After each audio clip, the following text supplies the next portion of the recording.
The disappearance we're going to talk about today is, in a word, troubling. A kind, energetic woman had already faced some serious challenges in her young adult life, but seemed to be now moving forward in a positive direction. But something unexplained would happen to derail her hard work, and now more than 30 years later, all we are left with are questions. Let's talk about Kristi Krebs. Kristi Suzanne Krebs was born on December 29, 1970. She lived with her parents and two younger brothers on Lincoln Street in Fort Bragg, California. Kristi graduated high school in 1989 and went to work at the Round Table Pizza restaurant in Fort Bragg. Kristi was described as a cheerful and upbeat person who worked tirelessly. But Kristi was experiencing some changes in her personality. She started to develop an unrealistic obsession with the married man that she worked with. These delusions would intensify, and she would become euphoric and fantasize about an imaginary wedding and children. On April 30th, 1990, Kristi would go for a drive. She drove aimlessly for hours and ended up lost on a country road in the redwood forest. The car she was driving would become stuck in the mud. Kristi tried her best to get her car unstuck. She gunned the engine, and this eventually caused it to overheat. This would start a fire, which completely destroyed the interior of her car. The fire was said to be an almost unheard of freak occurrence. The Krebs were very concerned when Kristi didn't arrive home that night. The morning after this incident, railroad workers found a dazed and disoriented young woman wandering along the skunk train tracks, 13 miles south of town. One of the workers actually recognized Kristi and phoned her parents, who picked her up. Bob Krebs initially thought that Kristi was okay. However, as they were driving back into town, Kristi started acting bizarre. She was chanting, patting herself, and doing other strange things. Her parents both agreed that Kristi needed to be taken to the hospital. Kristi Krebs would be admitted to the hospital. For the following week, Kristi was really incoherent, and for over a month, she could not remember who she was or who anyone else was. At first, doctors suspected that she could be on drugs, but when they tested her, there were no drugs in her system. Kristi did eventually improve and was released. However, she would still face challenges, and over the next few months, she was in and out of the hospital 4 times. She would eventually be diagnosed as having a psychotic trauma-related break that led to some memory loss and confusion. However, after therapy and being on medication, Kristi began to improve. Her memory was restored, and she began acting like herself. She was released from the hospital for the last time 6 months after the car fire. An occupational therapist agreed that Kristi could return to work, but only part-time. They only recommended that she work 20 hours a week to start. Kristi did adhere to that limit, and things went very well. Her parents said that she was proud of herself. She then got herself a second job at a local Burger King. Both jobs were calling Kristi in more and more. She would sometimes work 5 or 6 hours at each job in the same day. Between the 2 jobs, she would also go to a health club and exercise to try to keep her weight down. She started sleeping less. Kristi would continue this busy pace for 3 years. Her parents were very concerned, and when they would express that to their daughter, Kristi always insisted that she was okay. Then on August 9, 1993, Kristi was working at Round Table Pizza. The manager noticed that she was very hyper and much happier than she had been in a long time. When he asked her why, she only said, "It's not what you think." At around 10 p.m., Kristi left work still in high spirits. She told her coworkers that she was going straight home. But Kristi wasn't going home.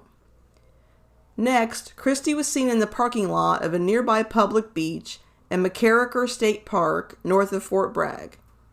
A park ranger spoke to her and asked her if she was okay. She said that she was fine and was just relaxing after work. He said that she seemed fairly normal. Kristi then left the lot and went back through Fort Bragg and headed towards the town of Mendocino. In her travels, she turned onto a small country road and then onto a dirt road. She ended up in the redwood forest that was just 7 miles from the spot where the car fire happened in 1990. Once again, Kristi Krebs' car would get stuck in the mud. She raced the car's engine and even blew 2 of her tires out trying, but she could not get her car unstuck. It is feared that when this occurred, Kristi immediately went back to 1990 and the car fire that had traumatized her so badly. When Kristi didn't come home from work that night, her parents were very concerned and reported their 22-year-old daughter missing. The next morning, Kristi's car, a 1990 red Toyota Tercel, would be found stuck in a creek bed at Mendocino Woodland State Park. But Kristi was not with it. Kristi's car being found was an important clue, but there were several unsettling clues also found at the scene. The car radio had been ripped out, and there were small traces of blood on the dash and front seat. ID papers, thought to be a driver's license, as well as family pictures, both belonging to Kristi, had been ripped up and scattered. The outfit that Kristi was believed to be wearing when she left work was now wet, presumably from the creek where the car was abandoned, and folded neatly in the back seat. Kristi's gym clothes that she always kept in her car were now missing. Those were described as fluorescent pink shorts and a white shirt, possibly with an LA Gear logo on the front. A full-scale search for Kristi Krebs was then conducted. They would utilize search dogs, search and rescue units, and aerial searches were conducted as well. Around 48 searchers searched over 500 hours, and it covered 1,800 miles, but no trace of Kristi Krebs could be found in the area where her car had been abandoned. The authorities said that there was no evidence of foul play, but said that they would like to talk to people who were at a party at nearby Boyles Camp the night that Kristi disappeared. Bob Krebs, Kristi's father, who was a 6th grade teacher at Mendocino, would take a leave from work to search for his daughter. A bank account was also set up so that people could donate money to go towards search costs. Career criminal and murderer Richard Allen Davis was briefly looked at concerning the disappearance of Kristi Krebs. Less than 2 months after Kristi went missing, Davis would abduct and murder 12-year-old Polly Kloss from a slumber party at her mother's home in Petaluma, California. Police had received reports that Davis was in the Fort Bragg area when Kristi went missing over the summer, but ultimately authorities couldn't find any evidence connecting him to her disappearance. Kristi's case is unusual in that even though she was missing, there were a lot of sightings of someone thought to be her in the time just after she left her car and even months later, so let's talk about them. On August 11th, a woman matching her description was seen hitchhiking east on Highway 20 out of Fort Bragg. She matched Kristi's description and was also wearing clothing similar to what it is believed Kristi was wearing. A few days after the disappearance, a Utah book publisher gave a ride to a hitchhiker that matched Kristi's description. The hitchhiker told wild stories of being a secret agent and her trucker boyfriend being in trouble with the law. There was another sighting of a hitchhiker on Highway 1 and Highway 20 who seemed disoriented. She was also wearing fluorescent pink spandex shorts and a white t-shirt, which is what Kristi was thought to be last wearing. A father and son came forward and said that between 10 a.m. and noon that they saw this woman no less than 3 times. They were shown a picture of Kristi Krebs and positively identified her as the hitchhiker. There was another sighting of a hitchhiker with a male companion on Highway 20 going towards Willits. There was a sighting of a hitchhiker soon after Kristi disappeared that is thought to be one of the most credible sightings reported. A woman named Alicia Larson picked up a hitchhiker on August 11, 1983, just 2 days after Kristi disappeared. The driver saw the woman hitchhiking near the intersection of Interstate 80 and another highway in Salt Lake City, Utah. The woman was standing on a dangerous spot in the road, so she decided to pick her up. When the hitchhiker got in the car, she said, "You're looking at the happiest girl in the world," which was a phrase that Kristi used often. During the ride, the hitchhiker identified herself as Chris, which was Kristi's nickname. She also said that she'd fallen in love with the trucker that she had recently met. The two were going to meet in Amarillo, Texas, and were going to get married. The hitchhiker also said that she was afraid of the police because she could not tell the good ones from the bad ones, and that she could not go back home because it would put her parents at risk. Alicia Larson did not really believe the hitchhiker's story and thought that she was in a world of her own. The driver dropped the hitchhiker off near a McDonald's in Park City, Utah. As she got out of the car, she said, "Burger King is better," which was noteworthy because Kristi had worked at a Burger King when she disappeared. The driver didn't think anything of the encounter until she saw Kristi's missing persons flyer at a truck stop several months later. She would describe the pink shorts and gym clothes that were identical to what Kristi was believed to have been wearing when she disappeared. She also described several mannerisms that she observed with the hitchhiker that, according to the Krebs, were identical to Kristi's. There were possible sightings of Kristi that ranged from Texas to Utah. In March of 1994, a woman whose daughter had been a classmate of Kristi's reported seeing her along Highway 101 in Humboldt County, California. The witness yelled out Kristi's name, and the woman turned to look at her and then walked into the nearby woods. In May of 1994, America's Most Wanted would air a segment on Kristi's disappearance. According to Bob Krebs, a woman from Park City, Utah, also called in and reported picking up a hitchhiker matching her description. In July of 1994, a city employee from Exeter, California, said he gave a woman matching her description a ride with she had identical mannerisms. He gave her a ride from Visalia to Hanford. She told him she was trying to get to Highway 101 and mentioned San Jose and beaches with caves. Then the next month, a police officer in Atascadero, California, reported seeing a woman matching Kristi's description. He backtracked and tried to find her, only to learn that she had left. Kristi's parents wrote a letter to Unsolved Mysteries asking them to air her story. They agreed, and it would air in February of 1995. There were approximately 195 tips called in as possible sightings, but the details were pretty vague. The most promising lead to come from the airing was a direct call to Kristi's family. A truck driver called to say that he and his wife believed that they had been seated in the booth next to Kristi at a Mississippi truck stop and that she left with the truck driver. The couple wrote down the trucker's license plate number. They called the trucking company and they said he was headed for Missouri and they would try to catch up with him.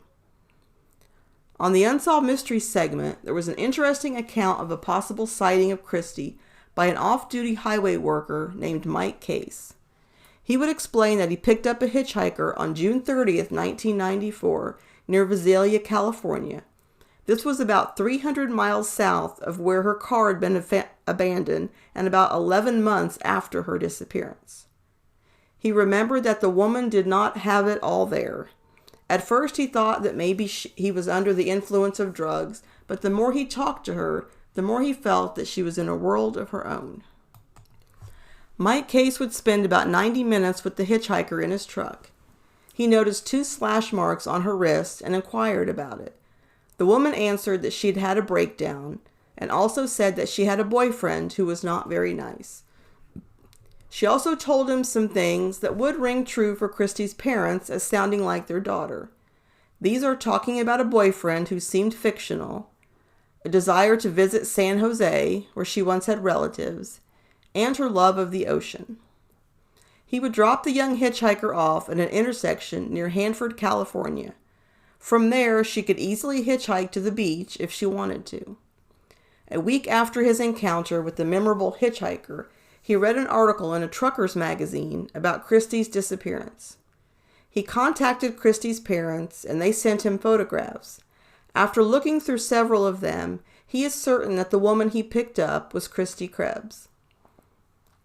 In a newspaper article from September of 1996, it stated that thousands of flyers concerning Kristi Krebs' disappearance were being distributed in Santa Cruz County. This decision came after a tip was called in after a re-airing of the Unsolved Mysteries segment on Kristi. A driver in the Midwest that picked a hitchhiker believed to be Kristi up, and she told him that she was headed to an area similar to Natural Bridges State Park, and that she had an uncle that used to live in Santa Cruz.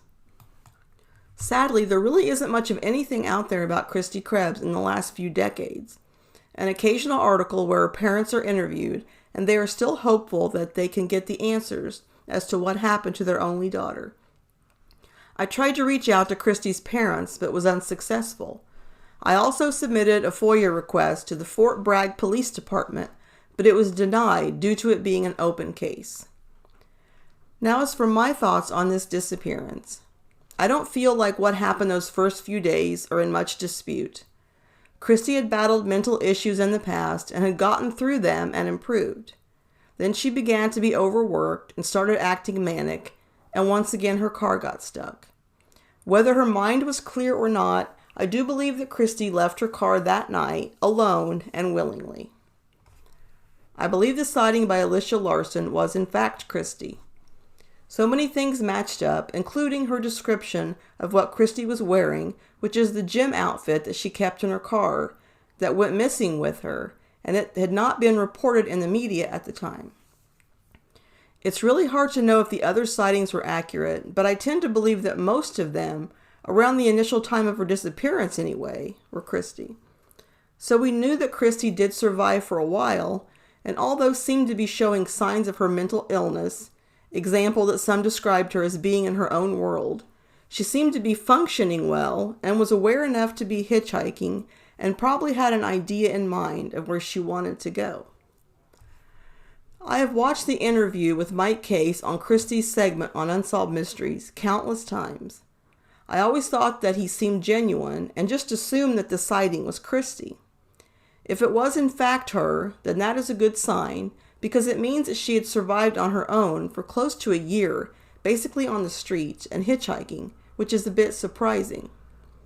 But let's talk about the reasons for and against the hitchhiker he picked up actually being Kristi Krebs. The case for it to be Kristi would be that the hitchhiker seemed to be in her own world, which is how Alicia Larson described her. She would talk about a boyfriend that seemed imaginary, which may be similar to the delusions that Kristi had about her coworker. He did pick up Kristi hitchhiking, which we are pretty certain that she did soon after she left her car, based on all the witness sightings. Mike Kay saw pictures of Kristi and was convinced that it was her and that he had given a ride to. The case to be made for it not to be Kristi is that there were plenty of hitchhikers back during that time.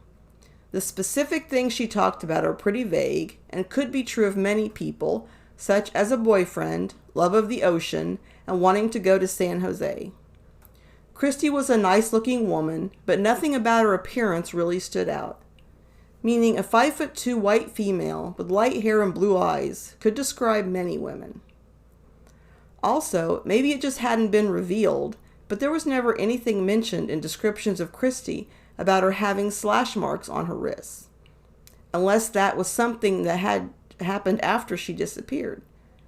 Kristi did have a distinctive thumb, and since Mike Case was close enough to notice slash marks, did he also notice a very distinctive thumb that Kristi had? I do believe that Alicia Larson's account being Kristi, and just 2 days after her disappearance, she was already in Utah. For Mike's Case's account to be Kristi, it would mean that she decided to travel back to California for whatever reason. I can't say for sure whether I think Mike Case actually gave Kristi Krebs a ride, but I hope so, because if she had survived the first 10 months, that would make me more hopeful for her to have survived for a while after her disappearance. Now that brings me to my next thought. Part of the reason that I wanted to cover this case is that it is one of the very few where I think there is at least a chance that Kristi Krebs could still be alive.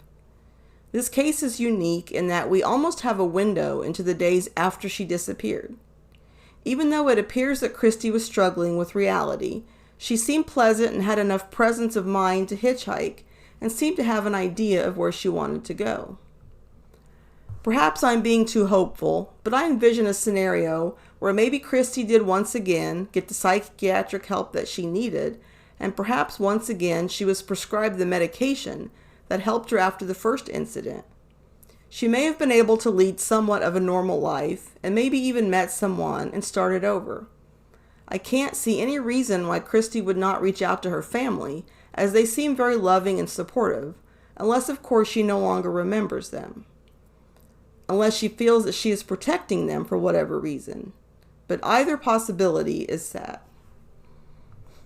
Of course, we must also consider the dire scenario that Kristi was murdered or died from the elements while out on the run. There are certainly a lot of predators out there, and a young defenseless woman who is hitchhiking is at a high risk for a violent outcome. One of the sightings was Kristi going into the woods. Perhaps that is where she would stay at night, and she could have succumbed to the elements, and her body was just never recovered. Even if that is the case, I sincerely hope that she can be found one day and returned to her family that clearly loved her and never gave up trying to find her.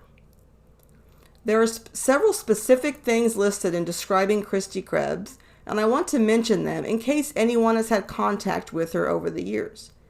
She has a distinctive thumb on her right hand that is described as being thick at the knuckle with the tip curving inward. She spoke with a slight lisp and says wonderful frequently. Kristi's parents described her as a friendly, outgoing girl that would probably latch on to the first person she came in contact with. Kristi's medical condition can also make her euphoric, manic, and hyper. It makes me sad to think of what Kristi was going through that last day before she disappeared. Another unlikely event of her car getting stuck, her not being able to get it out, and all those memories of the first car fire come flooding back had to be so traumatic for her. I also can't imagine what her family has been through the last 30 plus years of searching for her and knowing there were possible people who spoke with her, but they just couldn't locate her. We know that Kristi had witnessed a fire in relation to her car that triggered a breakdown. We also know that Kristi in the past had experienced a fugue state, which is described as a psychiatric condition where a person experiences reversible amnesia regarding their personal identity, often accompanied by sudden unexpected travel or wandering. What we don't know is how long she survived, did she get any help, and is there a chance that she's still out there alive? That would of course be the best case scenario, and I sincerely hope that one day her family can finally know the answers to this heartbreaking case of fire and fugue.